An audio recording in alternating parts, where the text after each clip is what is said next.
Good afternoon. Thank you for joining us. Wednesday's disturbing attacks in downtown Vancouver have left the public shaken, fearful, and frustrated. The VPD and Mayor Ken Sim say while overall crime numbers are down, there needs to be a pivot on the approach to public safety. Do you agree? And what change would be needed? At 12:50, NDP Leader Jagmeet Singh took questions this morning about his surprise move to cut his deal with the Liberals. We'll get the latest on that story too. I'm Michelle Elliott. Welcome to BC Today.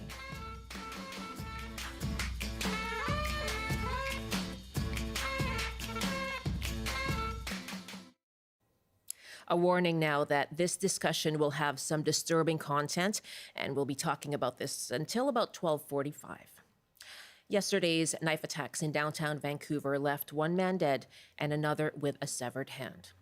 Police are calling it an unprovoked and random attack. They've arrested a 34-year-old White Rock resident.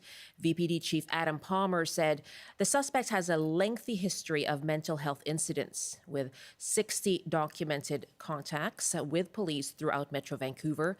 He had prior convictions and was out on probation for a 2023 assault in White Rock. Chief Palmer called the incidents deeply disturbing but rare, pointing to declining crime statistics. But he and Mayor Ken Sim called for changes to public safety approaches. And Mayor Sim saying today, we need to pivot our approach. We need senior levels of government to step up. We need to be having conversations around mandatory care, getting people off the streets who need it and getting the care that they need so we are not put in this situation. Because if we do not do that, I can tell you one thing, and this is a guarantee, we will have more news conferences like the one we had yesterday, because as not just the city of Vancouver, but municipalities and cities across this country, be it Toronto, Nanaimo, White Rock, Kelowna, Calgary, we don't have the tools to get to that next level, to get to the root cause of why we're in the situation in the first place. Well, do you agree with Mayor Sim's call for changes when it comes to dealing with public safety? And if you do agree, what change is needed? Call us now, 1-800-825-5950, 604-669-3733. You can hit pound 690 on your cell phone.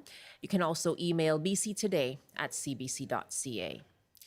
And coming up after the 12:30 news, we'll speak with a security firm about what security guards are seeing in the downtown core as they do their job as well. That's coming up at 12:30. Joining us now is Dr. Julian Summers, a clinical psychologist at Simon Fraser University's Faculty of Health Sciences. Hello, thanks so much for joining us. It's great to be with you, Michelle. Thank you. What were your first thoughts hearing about this horrific incident? Wow. It's here we go again. Hopefully one step closer to eventually taking the type of action that many leaders in BC have called for. It's important, I think, for listeners to know that the roots of what we've been seeing play out, sporadically, really go back in a meaningful way to our province's shift away from an institutional model for supporting people who have very complex needs. This was Riverview Hospital, and I had the pleasure of working there in the late 1980s. And my boss explained to me that we're closing this facility because there is already evidence showing that there are more effective ways of assisting people, supporting people in their home communities. And unfortunately, we have just studiously failed to follow through on the commitment that was made. The VPD in 2007 issued a report on this very topic of referring to the extent of police work and impacts on public safety attributable to a lack of support addressing mental illness and addiction. And they titled that report "Lost in Transition," pointedly drawing reference to the failure to transfer resources from an institutional mode to a community-based mode. And we remained there, almost 15 plus years since that report.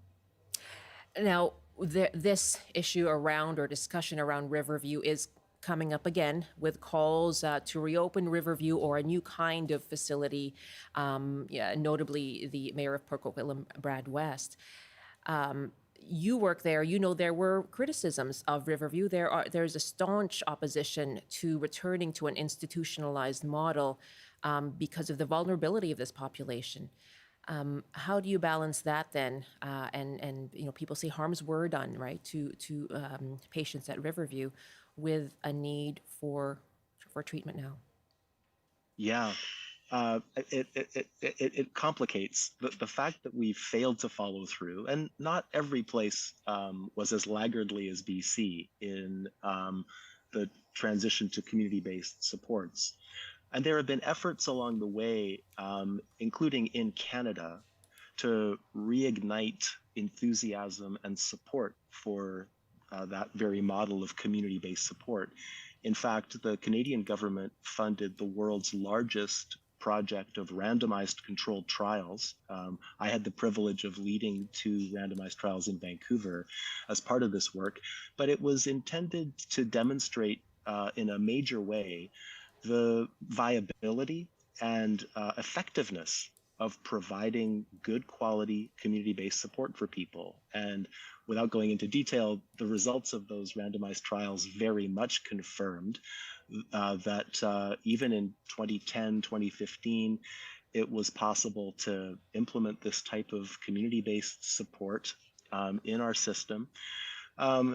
There should be, I think, in my view, a much greater emphasis on following through on what was known in the late 70s and early 80s and has been confirmed through research, including the research I referred to, and addressing the fact that people in communities around BC are emerging with complex psychological and social challenges that are manageable. We need to support them in the communities where they're rooted. And so where are the gaps then? Where are the gaps right now? The gaps are in everything I referred to. There aren't. So in 2021, SFU and 12 of the major not-for-profit service providers in BC providing housing and support for people got together and developed a call to action. It's available online. And that call to action is recommending to the province that we should implement services consistently, so following the same standards and practices in multiple regions of BC where there's evidence of need, and there should be some outcome measurement. And the outcome measurement should include metrics that have been shown to be achievable. So these are things like decreases in involvement with police and courts, decreases in medical emergencies, and seeing if places where this service is implemented are achieving those same kinds of reductions. Some might be exceeding it, some might need more support, but the idea is to establish consistency, transparency, and communities of practice. We don't have that. Right now, services are funded to work within envelopes that are set by government in advance, without knowledge of the complexity of the clients that are going to be served. And it's no surprise that we wind up with a very eclectic mix of service delivery and highly variable outcomes.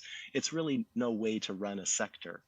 But so far, there has not yet been the political courage, I would say, to take the step and implement these types of reforms, even though leaders in the sector are prepared to stand up and put their logos and signatures behind just that type of shift. When you talk about outcomes, there were statistics pointed to by the chief of Vancouver Police yesterday, Adam Palmer, and here he is speaking. There have been a lot of things that we have done. We've had really good success. Vancouver is not dying. Vancouver is not dead. Vancouver is not unsafe. That's all hyperbole, and it's not actually factual. There will be in any big city in Canada or North America, there will be shootings and stabbings and acts of violence, and this will not be the last one, and no city in North America could ever purport to not have any more crime. So there will be more violent crime that happens in a city the size of Vancouver. What I will say is that our crime numbers are way down, and I gave you the numbers. We will still have crimes like this that will disturb the public. That's Vancouver Police Chief Adam Palmer. He did talk about a reduction in overall crime, in violent crime, in random attacks. I think he said down by half from last year. Are things getting better with the system we have?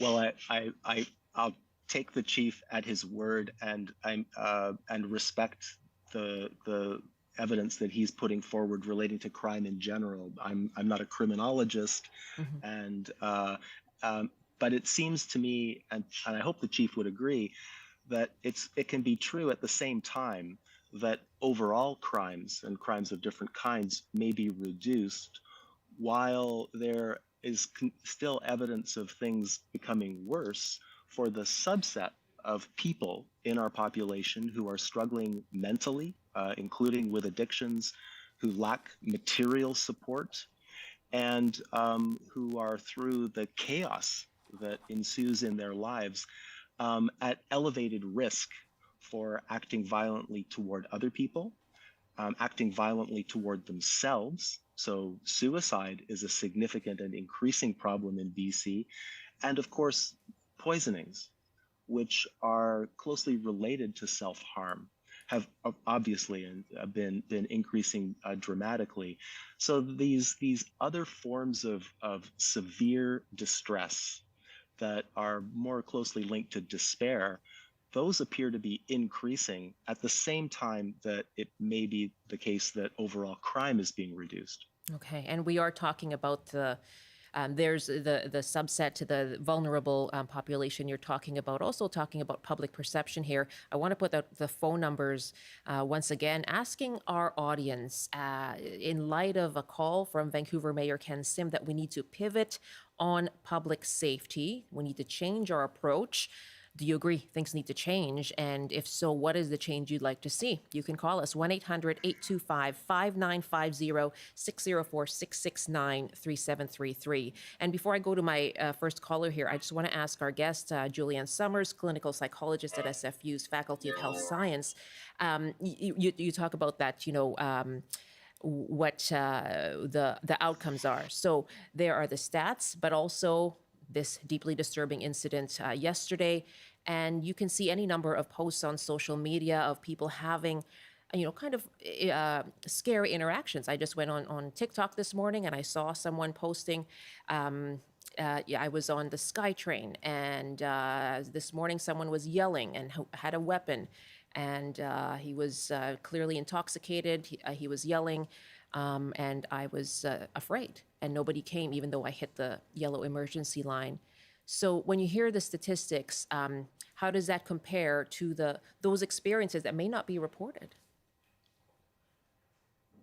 Yeah, there actually are some good quality overall stats that confirm the kind of anecdote that you were relaying there.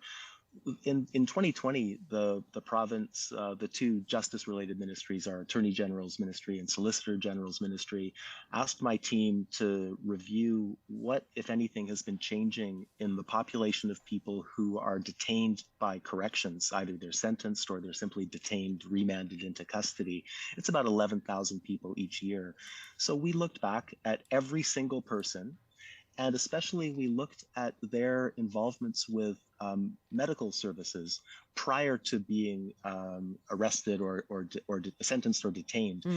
And what we found was that in each year, over a 10-year period, the proportion of that offender population that had been diagnosed with addiction, a serious mental illness, or both had been going up. In the final year, it was about 73%.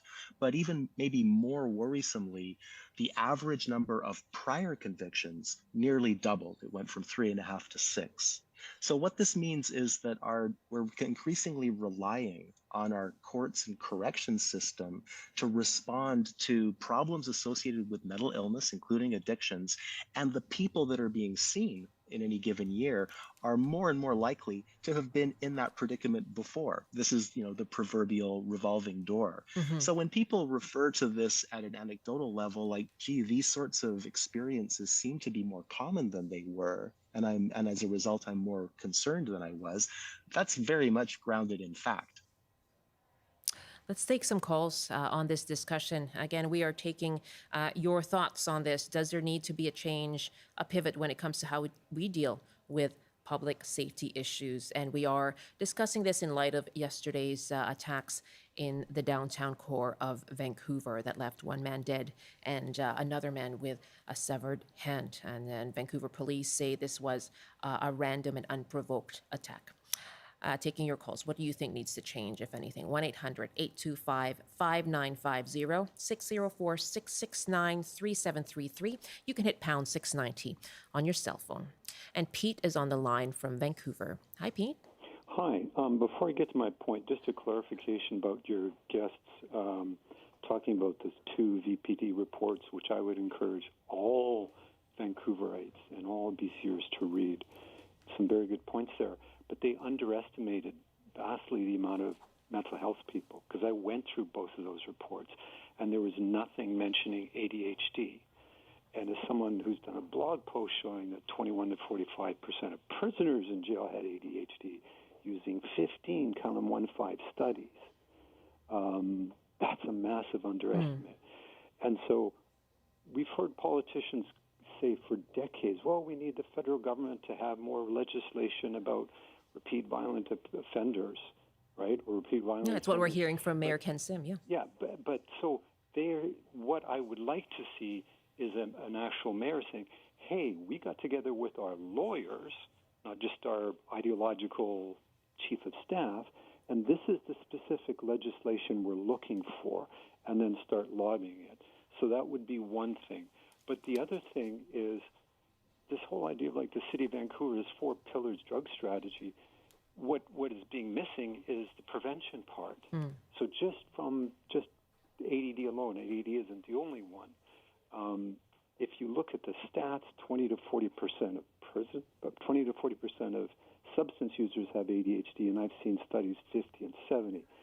27% of homeless people had ADHD, and that's 33-year study, and we had more instances, longer times.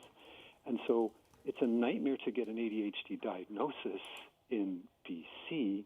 The BC government has refused to have doctors properly trained on ADHD. And what I'd like to see more from the media is not just the coverage of these politicians and there's a one-off photo op. Hey, here's a few beds. What is the actual need? How many people with ADHD or depression or anxiety or other conditions are diagnosed in BC? What is the true percentage of what we should expect? And what's the gap? What are we going to do to deal with that? Because are you hearing that now? We are heading into an election. When you talk about politicians and the photo ops, are you hearing an intention to look at that data, to find that data out, Pete? No, as someone with a poli-sci degree as hobby is politics, it's just the same old, like left, right, or center. There are real differences, but it's just a pretending to care. It's not a, hey, here's the specific policies versus I'm going to spread fear and demonization, or I'm going to do minimization. I would like to see, like, what specific policies that you will do that would make a difference. And I would like to see the media, when they do cover, and yeah, great to cover, they're opening these mental health beds or this specific thing, do some follow-up questions and say, okay, you're having this many mental health beds or you're having this many psychiatric beds. What is the real need? What percentage are you covering? What are you not covering? Because that's the missing piece. Because otherwise it's just futile, Pete, right? thank you so much. Yeah, you brought up so many interesting points there. Focus on prevention. What is the actual need versus what's being delivered? When we hear from the province, for example, and also what is the change in legislation that's needed. The province did seek changes federally to federal bail legislation, trying to deal with what's being called the catch and release system that we do have. Pete, really good to hear from you. Thank you. And bringing up ADHD as well as a root cause. David is our next caller now from Kitimat. Hi, David. Hello. Can you hear me? Yes, go ahead. Do you think anything needs to change on public safety? On public safety, just like what I believe it was Peter was just saying, treatment in this province is non-existent. I am a person that has a mental injury and was deemed by the province as being threatening and dangerous, and yet was given no treatment. And now this is a WorkSafe that deemed me because challenging behaviors, believing that wrong was being done by my employers and WorkSafe, never threatening. They say I was threatening, but I would say that I was challenging, challenging what was happening. Now, this went from 2012, I had my first diagnosis because of the exposures. I had PTSD-like symptoms. I was pensioned by WorkSafe BC because of continuous exposures and interactions with my employers and WorkSafe, never getting treatment. So I was pensioned in 2022 permanently. I don't work anymore. I was still not being given treatment. I, like many others, am continuously engaged in the court process. I've never been convicted of anything, but I'm continually charged with things because people in government read the narrative. What are you, may I ask what charges you have faced? Currently, I'm facing a charge of causing a disturbance for asking to talk to my counselor that was taken away from me by WorkSafe when they pensioned me.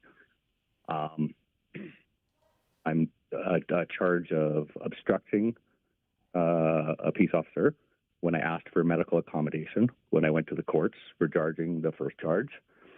And then a charge of mischief for recording on video the RCMP, an interaction with them when I was asking them about medical accommodation. So, I'm new to this. I've only had my pension, like I said, for about 2 years now. So I'm trying to navigate this system. But in navigating it, there is a narrative, like I said, from WorkSafe BC that I'm a threat. And once there is a narrative that you're a threat, you don't get any services in this province. And I'm at the point that I'm considering leaving Canada in order to get proper medical care for my workplace injuries. I'm so sorry to hear that you haven't gotten the treatment that you need, David. We don't have WorkSafe BC here to respond. No. And I'm not looking for apologies. Yeah. It is the system and it is what it is. I'm trying to navigate it. Yeah. And constantly being told for over a decade that I'm dangerous and I'm a threat because I want the laws to be enforced as they're written. Because, the Workers' Compensation Act, it's part of our legal system. And when there is no penalty for employers, and when I was fired over 10 times in a decade for reporting WorkSafe, and this isn't about WorkSafe, it's about the mental... Exactly. And I think your point, and I'm sorry to jump in, running out of time, but I really take your experience here. This is new to you, right? You've just had this diagnosis, experiencing PTSD symptoms, and you seem to be really illustrating Julian Summers' point earlier that, we seem to be waiting for the court system to deal with what the mental health system needs to be dealing with. And this is the treatment that you've been seeking and you haven't received. I do hope that you take care and you get some help. I really appreciate your calling in and sharing your story. I'm sorry that it has been so frustrating for you. Julian Summers, that was my takeaway from that call, and he certainly sounds incredibly disheartened. Yeah, if we had in place community-based teams that were the same in all BC communities in terms of their ability to respond to what we deem the air quotes hardest to house, and that's achievable. It's been demonstrated. It's been demonstrated in BC, working with 500 people in our downtown area in Vancouver. But if we had teams with that level of expertise, they should be embedded within the context of caseworkers, counselors, and others who could support people who have serious needs, but they don't happen to include necessarily return to work or obtaining healthy housing or even relocating from one part of BC where they moved to back to where they may have more resources and supports. And so cases like David's, where one of the things that he's describing and people before him is that there is really no one to reach out to when there are pretty obvious needs for support presented by in each of their cases that should not stump the band here in BC. May I just ask, you talked about government, I'm sorry to jump in, but you talked about government, being willing to do this, but is there enough staffing? Are there enough people to fill these roles? Yeah, there is absolutely enough staffing. So if we refer to the entire not-for-profit sector in BC, which is a big part of our air quotes mental health would-be system, they are currently operating in an extremely inefficient, often counterproductive patchwork manner. If they were supported to provide services that meet a certain standard that is appropriate for a certain level of need among clients, and they were directed to apply that expertise to that very subgroup of clients, it's the same number of people, but they're performing now far more effectively, and we would be in a position to transparently confirm the outcomes of what they're doing. We lack that right now. Okay. There have been several studies going back to 2006, again, commissioned by the province of BC, confirming that what we currently are spending publicly to support people year over year while they're homeless is about $55,000 per person per year, and they're getting worse. So there's no question that this is something that is within our budgetary means and our human resource means. Those aren't the limiters. Okay. Thank you very much for responding to that question. I appreciate it. We'll be back with Julian Summers, a clinical psychologist at SFU's Faculty of Health Sciences. Continue to take your calls, asking you, does anything need to change when it comes to public safety in your community? And back to your calls and back with Julian Summers. We'll also hear from a security firm and hear what security guards face when they work in the downtown core. That's coming up after the CBC News Update with Robert Zimmerman.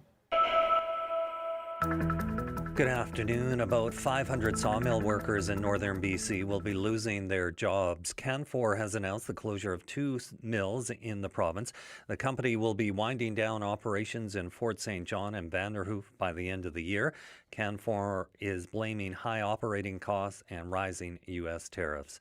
The Canadian Medical Association says it will formally apologize to the Indigenous community over harms done through the healthcare system. The association says the apology ceremony will take place September 18th in Victoria and live stream for those unable to attend. A statement from the group says the apology is meant to address the medical profession's role in harms to Indigenous peoples in the health system, both through action and inaction. And the BC Green Party has announced an election policy to make all public transit in the province free. Leader Sonia Furstenau says the funding would come from prioritizing existing funding from the provincial budget and savings from improved efficiency. And now the forecast on the north coast. Periods of rain this afternoon with a high of 16, highs reaching 29 and sunny in the Peace. In the central interior, including Prince George, sunny with some local smoke and a high of 28. Highs up to 34 with sunshine this afternoon in the Kootenays. In the southern interior, including Kelowna, sunny with a high of 32. And for Metro Vancouver, Greater Victoria and the Fraser Valley, warm and sunny with highs up to 30 inland. That's your CBC News Update from Vancouver. Thanks so much, Rob.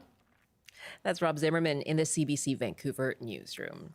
This is BC Today here on CBC. Thanks so much for joining us. I'm Michelle Elliott, and we are discussing right now the fallout, the discussion after disturbing attacks yesterday in downtown Vancouver. These were knife attacks that left one man dead and another with a severed hand. Now, police are calling these random and unprovoked. And the suspect is a 34-year-old White Rock resident who was arrested yesterday morning. The Vancouver police chief say that the suspect has a long history of mental health issues and interactions with police throughout Metro Vancouver and was out on parole. Let's take some calls in just a few moments asking you, in light of this, there are now calls for changes to how we deal and how we approach public safety. One of them coming from Vancouver Mayor Ken Sim. What do you think? Do things need to change on the public safety front? 1-800-825-5950, 604-669-3733. Now, this morning, CBC News visited the scenes of the attacks in downtown Vancouver and asked some of these people how they feel about their safety. I would definitely still take this route to just go to work, but I think that I just have to be more aware. But overall, it's not that bad, considering. I'm so scared. Then I'm in here 9:30. Then I ask security what's happened. Then they tell me. Then I'm so scared. Do you think they need more police? Or Yeah, more police. Yeah. Then it's okay. Yeah. Actually, our hotel is YWCA, and we walked past because we needed to catch a bus. So I thought maybe it's a film set or it's real. I didn't first realize what's going on. I think basically that can happen anywhere. You're just never too safe anywhere, but yeah, it's shocking nevertheless. Taking your calls on this, how do you feel after this news, and do you think things need to change on public safety? Again, our numbers are 1-800-825-5950, 604-669-3733. Now, joining us now is someone who knows about the people who are often the first on the scene. They're working at the scene already during and after a violent incident. These are security guards. And Steve Ely is a security director with Paladin Security and a former Vancouver police superintendent. Hello, Steve. Thanks for joining us. Thank you for having me. What goes through your mind hearing about yesterday's horrific incidents? It's shocking. I feel for the community members who are affected, and I fully understand the police perspective on this as well. And I will say I have a long history of working within the Vancouver Police Department, and I agree fully with Chief Constable Palmer. He's a well-spoken, well-informed individual, and I guess 3 points that he underscored that I agree with is the revolving door has to stop. There is more needed in the way of mental health supports and likewise with addiction treatment. And Paladin Security, I know this name well because I see the signs and the shirts on security guards around downtown. Do you have staff who work, this is really just right across the street from us here at CBC when we talk about the Queen A Plaza. Do you have staff in this area? We do. Paladin actually has upwards of 70% of the commercial properties in the downtown core. And we have a program called DISC, Downtown Integrated Security Community. And it's through that sort of connectivity and presence in the downtown core that we can information share and work together to try and make it safer.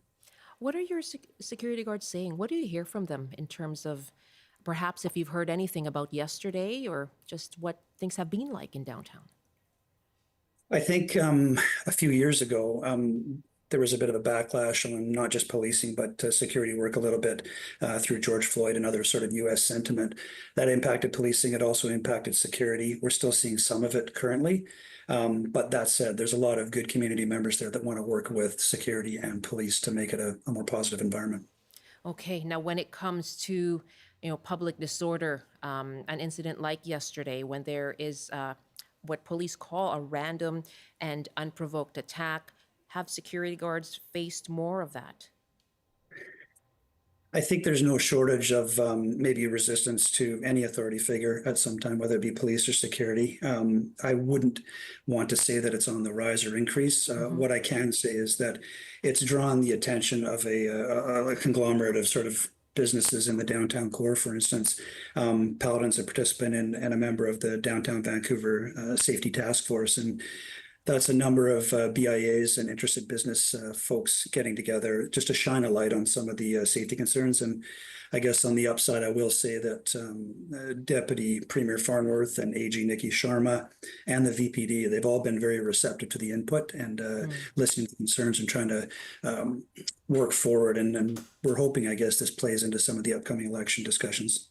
And so given that, you are part of those discussions, Can you tell us what is the role for a security guard? Because they're not police officers. What is the role for a security guard who's there really at the behest of the private operator? What happens when there is someone who is acting erratically? What does a security guard do in that instance? For sure. Well, what I will say is, the first, I guess, role or responsibility on our part is to train our people well and form partnerships that allow us to be in a position to, act appropriately. And on that end, we have management of aggressive behavior training where we try and give people not just theoretical but real world training and how to interact with members of the public. And how do they interact? How do in a moment like that where you just don't know what someone's going to do? How do they interact? For sure. So if weapons are in play at all, I would say maintain distance, observe, report, get 911 on the line quickly, because it's really the police that need to intervene in a scenario like that. There's a lot of good that can be done, though, in keeping other bystanders away. We can make use of all kinds of cameras to track the suspect progress, give EHS direction on where an injured party might be. If we're in an environment where lock control can prove beneficial, then we can perhaps limit access to additional victims. So there's a lot that can be done. And again, through the DISC program, if we share that information quickly with surrounding sort of businesses and clients, then we can put them in a position to maybe harden their location and not let it affect other people. Steve Ely, thank you very much. It's interesting to hear your perspective. Thank you. Steve Ely is Security Director with Paladin Security, a former Vancouver Police Superintendent. Asking you what your thoughts are after yesterday's disturbing attacks in downtown Vancouver, and whether you think anything needs to change on public safety. Nicole is joining us from Vernon. Hi, Nicole.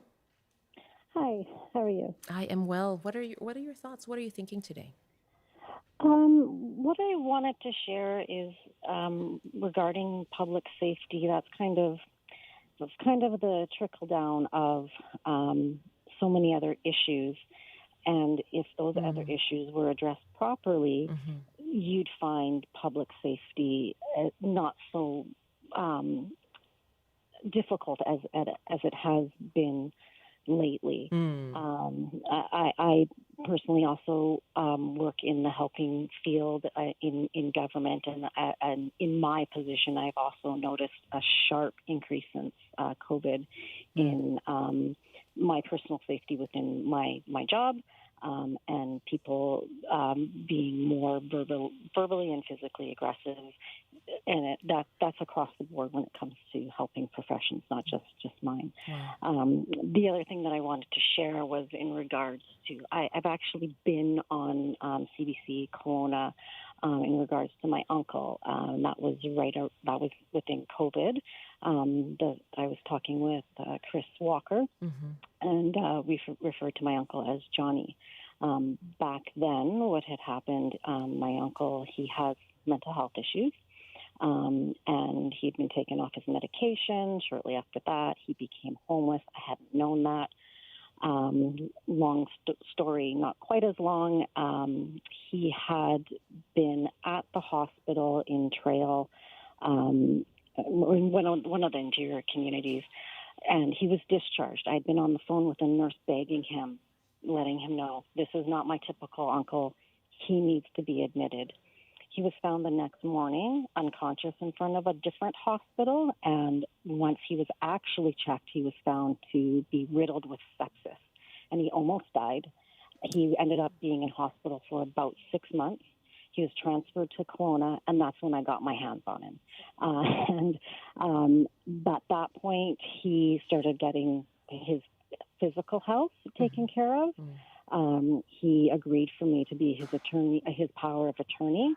When he was released, I had found him a rental. I have been there for him, constantly on the phone between the, somebody was talking about like boomerang, the turntable or whatever of different services. And that's exactly what I've seen, excuse me, with my uncle, is that he would ping pong between the hospital, the police, the hospital, the police, the hospital, the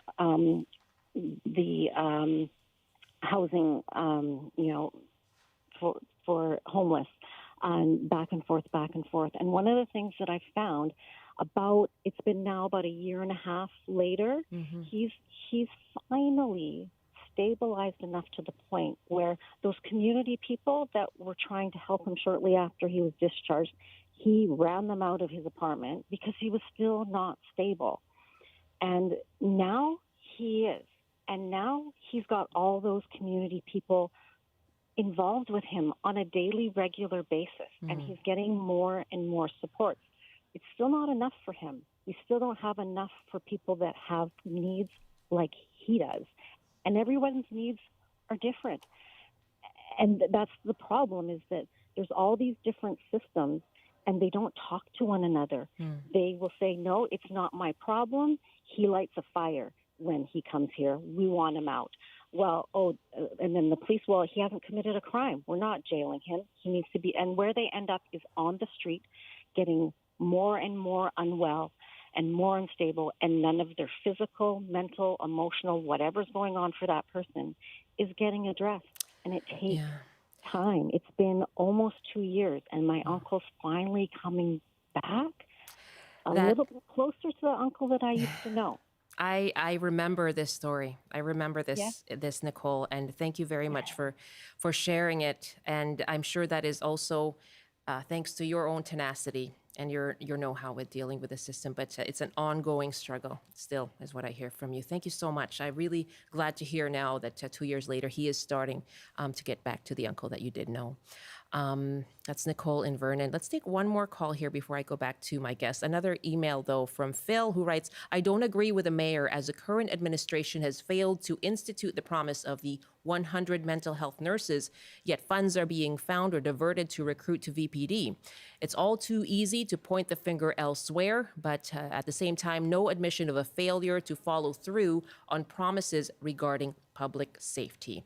And Mayor Ken Sim was on the early edition this morning with Stephen Quinn and was asked about that, what happened with the 100 mental health nurses who were promised during his election campaign. He said that still they've fallen short of that number. Things are going slower than he expected.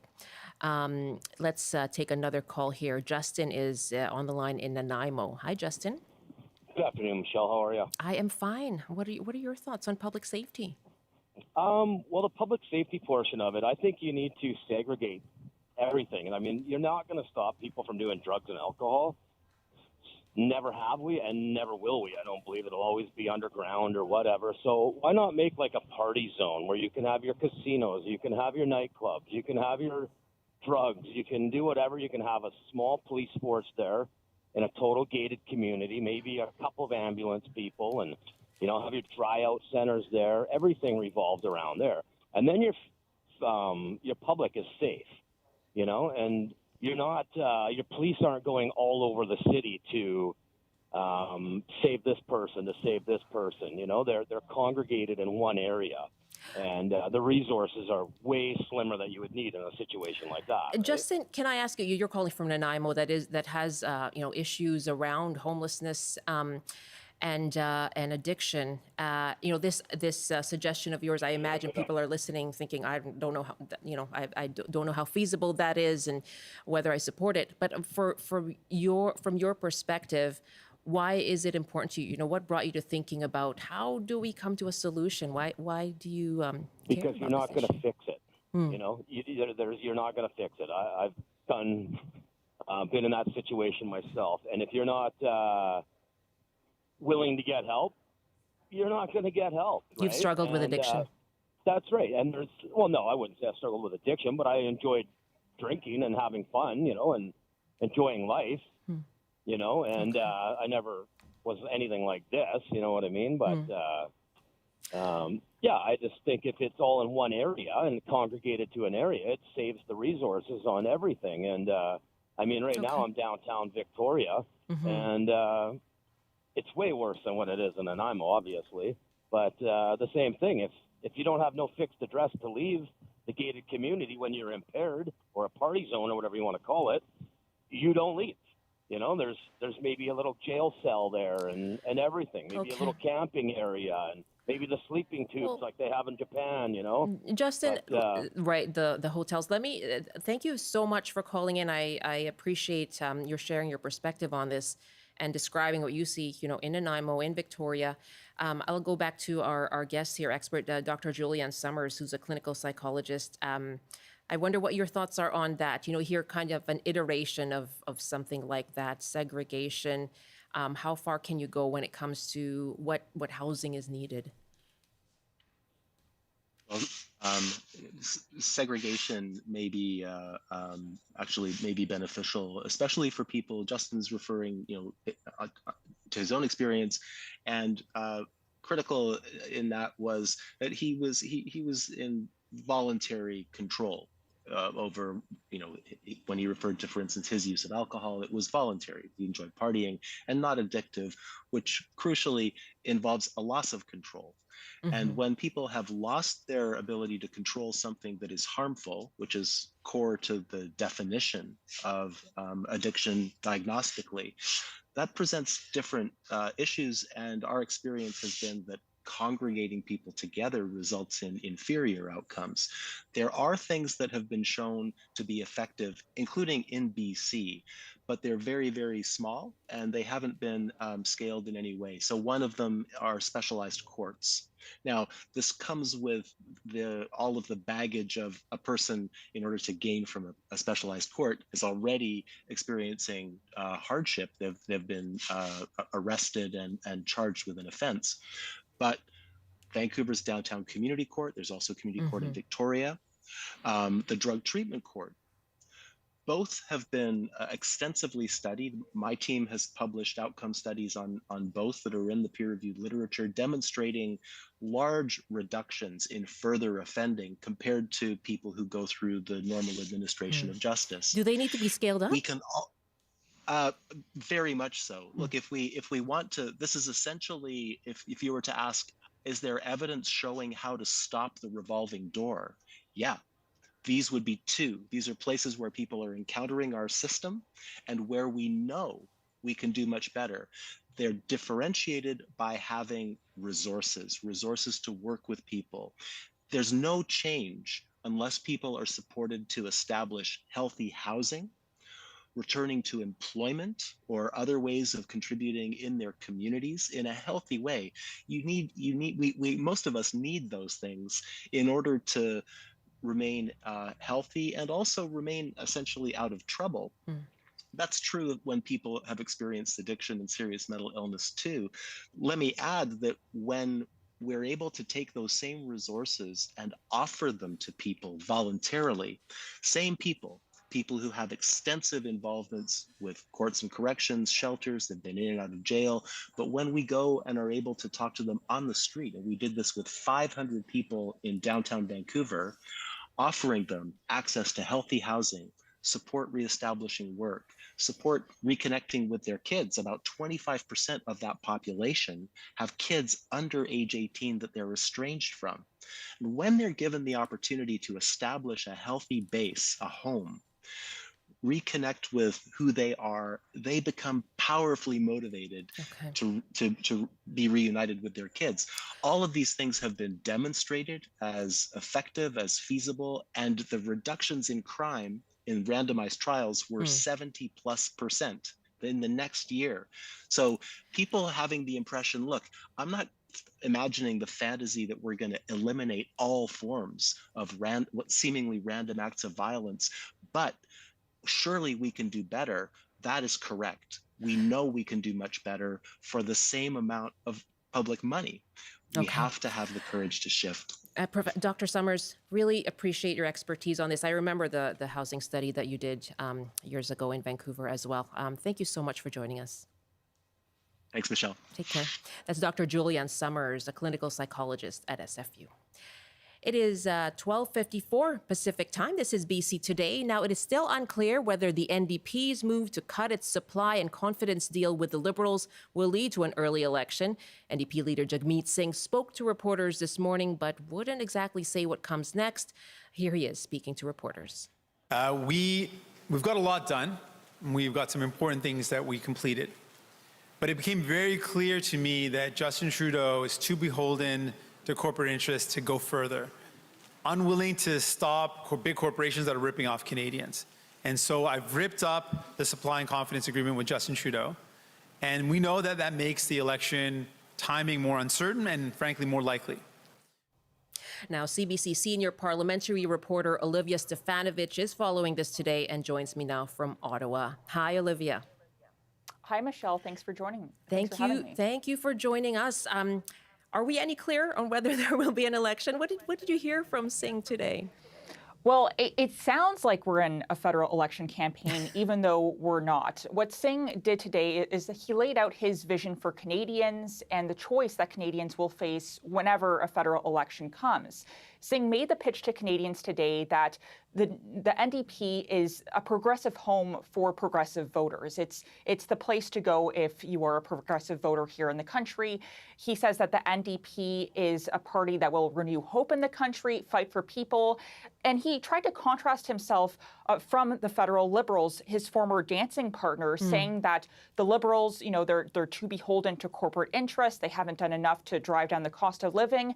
And he also had a warning for those voters who may be considering voting Conservative, saying that if you vote for Conservative leader Pierre Poilievre, well, that will result in cuts to services and social programs that the NDP has fought hard to bring in under the supply and confidence agreement.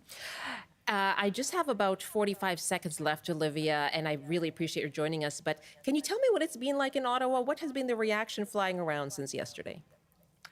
Well, the Liberals, the federal Liberals, the former dancing partner of the NDP, they say they're blindsided by this move by the NDP, and they're already fundraising off of this decision, off of the disappointment that they say they are feeling because of this move by the NDP. Meanwhile, the Conservatives, Pierre Poilievre, the Conservative leader, he called on Singh to do this, tear up this agreement with the Liberals, but he's not giving Singh any credit. He's urging Singh to trigger a federal election, which could happen this fall if all parties vote against the government in a non-confidence vote. However, we'll have to wait and see if that happens. The NDP says they'll take this on a case-by-case basis, but one thing is certain, that this is going to be a tumultuous fall sitting in Parliament. Tumultuous indeed. I really appreciate your joining us, and we are in for quite a ride.